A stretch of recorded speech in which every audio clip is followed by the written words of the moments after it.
Hello दोस्तों, आज हम थोड़ा सा इजराइल एंड पैलेस्टीन का जो कॉन्फ्लिक्ट चलता रहता है उसका थोड़ा हिस्टोरिकल बैकग्राउंड पढ़ेंगे कि हिस्ट्री में ऐसा क्या था और इनका जो लॉन्ग काफ़ी अरसे से इनका जो कॉन्फ्लिक्ट चल रहा है उसका कारण क्या है।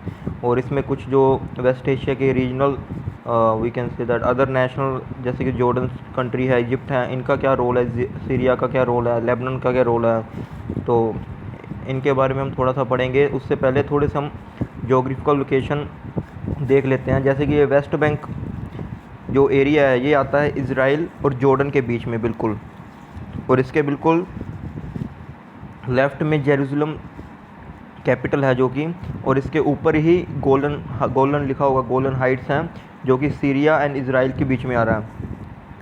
और तो वेस्ट बैंक के जो वेस्ट में गाज़ा लोकेशन आ रही है जो कि इजिप्ट और इज़राइल के बीच में आती है। तो ये तीन रीजन इसलिए हम पढ़ रहे हैं क्योंकि ये तीन रीजन में एक तरह की लड़ाई होती है इज़राइल और पैलेस्टीन और अदर कंट्रियों में कि इनको कैसे डिवाइड किया जाए और कौन सा हिस्सा कौन सी कंट्री को बिलोंग करता है। तो सबसे पहले आपको इसका हिस्टोरिकल बैकग्राउंड पढ़ाते हैं। जैसे कि इज़राइल है जो 1917 में ब्रिटिश ने सपोर्ट किया था जूइस का एक नेशनल होम बनना चाहिए इन पैलेस्टीन कंट्री में अंडर बाल्फोर डिक्लेरेशन, जिसमें कि ब्रिटिश ने बोला था कि वो सपोर्ट करते थे कि जूइस की एक नेशनल होम होना चाहिए पैलेस्टाइन के एरिया में, क्योंकि पैलेस्टाइन में काफ़ी जूइस आ रहे थे। तो इसलिए उन्होंने ब्रिटिशर ने बोला कि वहाँ उनको सपोर्ट कर दिया कि ठीक है जूइस की एक नेशनल होम होना ही चाहिए, क्योंकि जूइस का कोई कंट्री थी ही नहीं। देन आफ्टर दैट 1948, अब 1948 में ऐसा होता है कि जो ब्रिटेन जो बोल रहे थे कि जूइस का होना चाहिए नेशनल होम, वो खुद ही चले जाते हैं, अपनी सारी फोर्सेस को विड्रॉ कर लेते हैं पैलेस्टीन से और बोलते हैं कि अब तो यूएन आ गया, यूनाइटेड नेशन, वो बताएगा कि आगे मसला कैसे क्या करना है। तो यूएन ने एक पार्टीशन प्लान फॉर्म किया और उन्होंने बोला पार्टीशन प्लान में कि दो एरिया बना लेते हैं, जिसमें कि एक जूइश सेटलमेंट बना देगा और दूसरा एक अरब स्टेट बन जाएगा। अरब मतलब एक तरह का मोस्टली मुस्लिम्स इन पैलेस्टीन। तो दो स्टेट कंट्री को उन्होंने बोला कि एक ऐसी स्टेट बना लेते हैं जहाँ पे जूइश होंगे तो उनका नेशनल होम बन जाएगा, एंड सेकंड में अरब स्टेट बन जाएगा, पैलेस्टीन का अलग अलग हो जाएगा। तो एक तरह का दो कंट्रियाँ बन जाएंगी। और वहाँ के जो मोस्ट ऑफ जूइश थे जो इस कंट्रियों में थे, उन्होंने बोला ठीक है हमें ये मंजूर है, बट जो अरब्स थे उन्होंने बोला नहीं हमें मंजूर नहीं है। तो उसके बाद क्या होता है, जो प्लान था ये यूनाइटेड नेशन ने एक प्लान बनाया था। उन्होंने बोला था इजराइल कंट्री फॉर्म होगी जूइस की, उनके पास ये एरिया आ जाएगा और दूसरी कंट्रियाँ जो फॉर्म होंगी उनके पास ये एरिया आएगा। तो अब क्या हो गया, अरब्स तो मान नहीं रहे थे, जूइस मान गए थे। अब उसके बाद जो वो 1948 में वार शुरू हो गया, इज़राइल का वार शुरू हो गया ये कंट्रियों के साथ, जो कि जॉर्डन, सीरिया वगैरह, इजिप्ट वगैरह। और at the end of day war में ये हुआ इज़राइल के पास जो 50% और टेरिटरी आ गई, जो कि प्लान में मिल रही थी, यूएन ने बनाया था, उससे भी 50% टेरिटरी और आ गई इज़राइल के कब्जे में। वो जीत कर इज़राइल मतलब जीत गई एक तरह की। और एंड में जॉर्डन था, जो जॉर्डन आप ज्योग्राफिकल लोकेशन देख सकते हैं, जॉर्डन कंट्रोल करने लग गया वेस्ट बैंक और जेरूसलम होली साइट, ये जो एक कैपिटल है ना जेरूसलम, वो भी जॉर्डन कंट्रोल करने लग गया था। और जो इजिप्ट था वो ये गाज़ा स्ट्रिप, अभी ये इज़राइल में नहीं आ रही है गाज़ा स्ट्रिप वगैरह, ये सारा इजिप्ट गाज़ा स्ट्रिप को कंट्रोल करने लग गया था। अब वार हुआ और इज़राइल के पास ये जो बड़ा सा इज़राइल है इसके पास थोड़ा सा और टेरिटरी आ गई थी। अब उसके बाद क्या हुआ, अब जो पैलेस्टीन के लोग थे वो तो इससे खुश नहीं होंगे, क्योंकि और एरिया हो गया इनके पास, तो इजराइल वालों के पास। तो 1964 में एक पैलेस्टाइन लिबरेशन ऑर्गेनाइजेशन फॉर्म होती है। 1964 में जिस ऑर्गेनाइजेशन का इसका मामला था कि पैलेस्टाइन को काफ़ी एरिया पैलेस्टाइन को देना है ताकि पैलेस्टाइन लिबरेट हो सके वो एरिया में जिसमें अब इज़राइल का कब्जा है। अब उसके बाद 1967 में 6 डे अरब एंड इज़राइल वार शुरू हो जाता है। अब इसमें फिर से जो अरब कंट्रीज थी वो सारी इकट्ठियाँ होकर किससे अगेंस्ट लड़ने लगी, इज़राइल के अगेंस्ट। तो अब इसमें फिर इज़राइल जीत जाती है। अब जो इज़राइल जीतती है वो जो गोलन हाइट्स है जो बिल्कुल ऊपर आप देख सकते हैं, ये पहले सीरिया के पास आता था, इसके बगल में तो सीरिया कंट्री है ना, तो सीरिया कंट्री के पास ये चीज़ आती थी। पर अब इज़राइल ने ये गोलन हाइट्स भी जीत लेता है सीरिया से। West Bank and east Jerusalem from Jordan, ये जो हम वेस्ट बैंक, जो हमने पहले बोला था कि जॉर्डन के कब्जे में आ रहा था, ये जॉर्डन से जीत लेते हैं वेस्ट बैंक। और जो जेरूसलम कंट्री है ना, कैपिटल है इसका, जो ईस्ट जेरूसलम है वो कंट्रोल करने लग जाते हैं इसराइल। जो ये गाज़ा स्ट्रिप है ये भी जी लेते हैं इसराइल इजिप्ट से। तो आप देख सकते हैं पहला इसराइल का क्या क्या क्या एरिया था, और अब फिर से 6 डे वार के बाद इसराइल के पास कितना ज़्यादा एरिया और कवर हो गया। तो इससे इसराइल पैलेस्टाइन का एरिया और कम हो गया। अब उसके बाद हम पढ़ेंगे यूनाइटेड नेशन क्या कर रहा था इन सभी में जब वार शुरू हो रहे थे। तो यूनाइटेड नेशन ने कुछ टाइम बाद एक PLO जैसे कि पैलेस्टाइन लिबरेशन ऑर्गेनाइजेशन थी, उसको एक ऑब्जर्वर स्टेटस दे दिया। और उनको जो पैलेस्टीनियंस लोग थे ना, उनको राइट दे दिया कि आप सेल्फ डिटर्मिनेशन कर सकते हो, कि आप खुद बोल सकते हो हमारी कंट्री ये है और हमारे पास इतना एरिया, उसकी आप एक तरह का राइट आप बोल सकते हो इसके बारे में। अब हामास एक अलग ग्रुप आ जाता है, वायलेंट इजिप्ट ग्रुप आ जाता है एक तरह का हामास, जो कि एक वायलेंट ग्रुप था।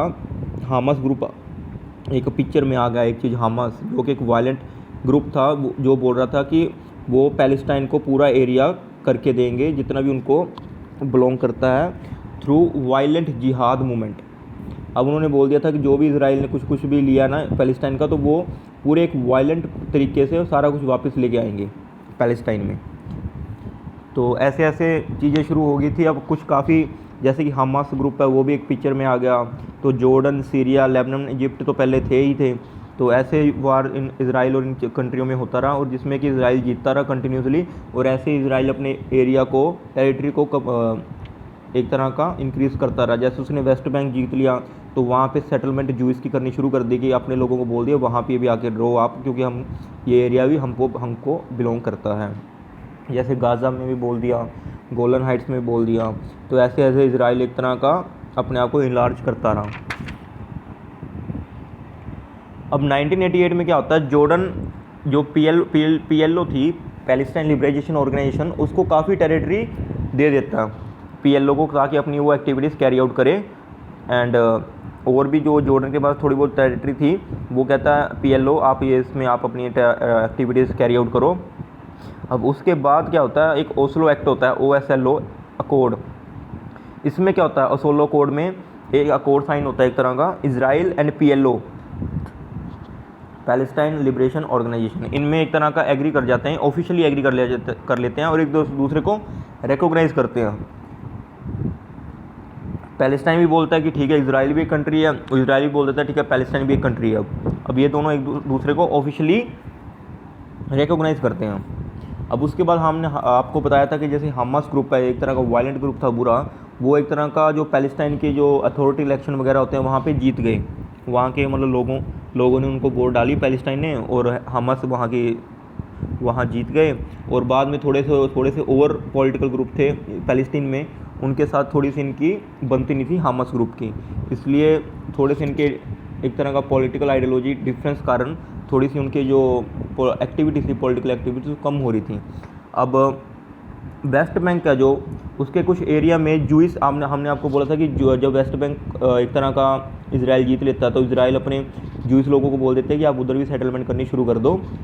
तो एक बारी क्या हुआ, इजराइल के कुछ टीनेजर थे, उनको किडनैप कर दिया था और मर्डर कर दिया था हामास ग्रुप मेंबर ने। आपको बताया था कि हामास एक टोटली वायलेंट ग्रुप था एक तरह का, उन्होंने जो इजराइल के कुछ टीनेजर उनको मर्डर और किडनैप कर लिया था। तो इसके चलते इजराइल को गुस्सा आया और इजराइल फिर से अपनी एक्टिविटी शुरू करने, अपनी मिलिट्री स्ट्रॉन्ग करने लग गया, फलाना टिमका ये सब कुछ। तो ऐसी चीज़ें आगे चलती रही। अब जो आपको मैंने बोला थी पैलेस्टाइन में थोड़ी सी अलग अलग गवर्नमेंट में थोड़ा सा डिफरेंस आ रहा था, जैसे हमास की थोड़ी अलग आइडियोलॉजी थी, फतह गवर्नमेंट थी वो भी उसकी भी अलग आइडियोलॉजी थी। अब उन्होंने देखा कि इजराइल भी बहुत स्ट्रॉन्ग हो रहा है, क्योंकि थोड़ी सी एक्टिविटीज हमास ग्रुप कर रहे थे ऐसे। तो इसके चलते हमास और जो फतह था उन्होंने एक यूनिटी गवर्नमेंट बना दी पैलेस्टीन में, और उन्होंने बोला एक बार हम फिर से साथ में आके इजराइल को हराएंगे।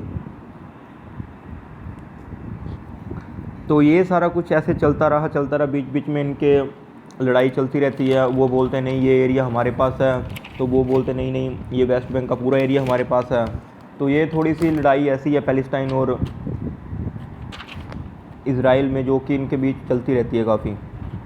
अब इसमें इंडिया का स्टैंड हम आपको बताते हैं। इंडिया में जैसे यूएन ने 1948 में एक पार्टीशन प्लान बोला था कि इजराइल बनेगी और पैलेस्टाइन बनेगी, दो कंट्रियाँ बन जाएंगी। इंडिया ने इसको स्ट्रांगली रिजेक्ट कर दिया था।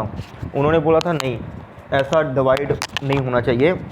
हालांकि बाद में, बहुत बाद में थोड़ा सा इंडिया की आइडियोलॉजी चेंज हो रही है, बट जवाहरलाल नेहरू के टाइम में ऐसे कहा जाता है कि अरब के लिए इतना सोचते थे कि अरब जो खुद है वो खुद के लिए इतना नहीं सोचते थे। मतलब कि जवाहरलाल नेहरू का बहुत ज़्यादा इंटरेस्ट था Israel is West Asia policy में, और वो इसराइल के काफ़ी अगेंस्ट ही थे। जो इन्होंने इसराइल ने एक तरह का ऑक्यूपाइड की थी टेरिटरी, उसके अगेंस्ट बोलते थे वो। अब हम थोड़े से डिफरेंस, जैसे कि अब रिसेंटली जो जेरूसलम है, अब जो जेरूसलम मेन जो कैपिटल है, इसमें भी इसराइल और पैलेस्टाइन में लड़ाई होती रहती है, क्योंकि जो जेरूसलम है ये काफ़ी कल्चरली एंड रिलीजियसली इंपॉर्टेंट है, बोथ ज्यूइश के लिए भी और पैलेस्टीन लोगों के लिए भी। तो इसके कंट्रोल के लिए भी काफ़ी लड़ाइयाँ चलती रहती हैं, और रिसेंटली जो इसराइल और पैलेस्टीन में फिर से लड़ाई हो रही है, वो इस कंट्री के, इस एरिया के लिए ही लड़ाई हो रही है, क्योंकि एक तरह का पूरा प्लान फिक्स नहीं है कि कौन सा एरिया टोटली इसराइल को बिलोंग करता है या कौन सा पैलेस्टीन को बिलोंग करता है। और ये दोनों कंट्री चाहते हैं कि ये एरिया उनको बिलोंग करें, क्योंकि कल्चरली एंड रिलीजियसली काफ़ी इंपॉर्टेंट है उन दोनों के लिए। और हम थोड़ी सी दिक्कतें, जैसे कि आप देख सकते हो कई रीजनल इनका जो बॉर्डर है वो एक तरह का फिक्स नहीं है। काफ़ी मतलब जो बॉर्डर लाइन लगती हैं उनमें काफ़ी दिक्कत है कि नहीं नहीं, ये यहाँ से बॉर्डर की लाइन खींचनी चाहिए, ये टेरिटरी इसमें आनी चाहिए, ये टेरिटरी उनको जानी चाहिए। तो इसलिए ये भी काफ़ी दिक्कत है। और जो पॉलिटिकल लीडरशिप है वो भी डिवाइडेड है। जैसे हमने आपको बोला हमास की थोड़ी सी आइडियोलॉजी अलग है। हमास को एक तरह का टेररिस्ट ऑर्गेनाइजेशन बोल रखी है यूएसए ने और इसराइल वगैरह ने, और थोड़ी सी पैलेस्टीन की थोड़ी सी और पॉलिटिकल आइडियोलॉजी है वो जो कि उनमें डिफरेंस है। वो कहते हैं नहीं नहीं ऐसे नहीं ऐसे होना चाहिए, कोई आइडियोलॉजी कहती है नहीं ऐसे नहीं ऐसे होना चाहिए। तो इसलिए ये भी एक कारण है कि एक तरह का पीस इस्टेब्लिश नहीं हो पा रहा। और इंडिया ने तो even India has favoured United Nation Human Right Council resolution to probe Israel against human right violation in Gaza.